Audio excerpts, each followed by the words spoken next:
popular picnic spot known as Kenny's Grove around the time of the Civil War.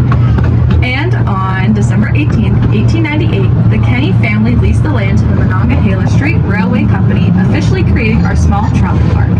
You know, it was Pittsburgh businessman Andrew Mellon who picked the name Kennywood. I did know that, and the Parkside Cafe and the Carousel Burger Company are the only two remaining structures from that period. In 1906, the park was sold to two families. Those same families owned and operated the park into the 21st century, and you can still find their names here at Kennywood Junction if you know where to look. In those early years, visitors enjoyed picnicking under the many trees, taking a leisurely rowboat ride on the lagoon, and watching shows at the bandstand. The favorite attractions in those days were the dance hall and the Speed-O-Plane roller coaster, along with our oldest operating ride, the Old Mill, which was built in 1902.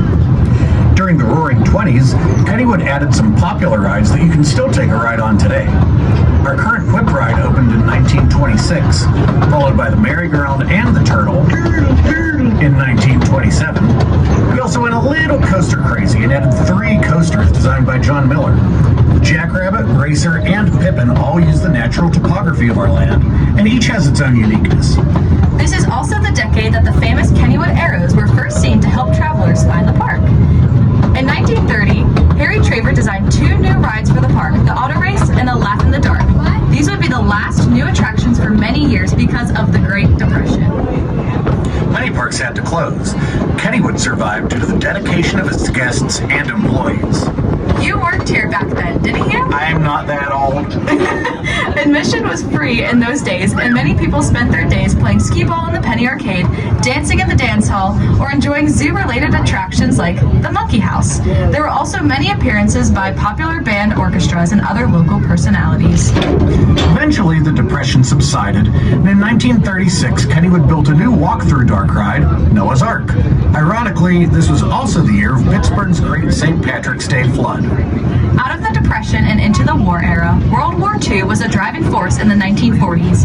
Kennywood's own radio station, The Voice of Kennywood. I recognize that name. I'm sure you do. But this Voice of Kennywood would broadcast news from the front lines of the war from the middle of the park. 1941 provided some much-needed laughter with the debut of Laughing Sal. And the post-war baby boom saw the addition of the Little Dipper roller coaster and an expansion of Kittyland, which was one of the largest in America. And as the nation entered into the television age, so did Kennywood. Our bandshell became host to many celebrities of the day: the Lone Ranger, Clarabelle the Clown from the Howdy Doody Show, and my favorite, the Three Stooges, just to name a few. That decade also saw the addition of our fall fantasy parades and the fondly remembered Kitty Cadillacs. The 1960s and 70s were challenging times for Kennywood. With the emergence of theme parks, Kennywood had to make big changes to compete.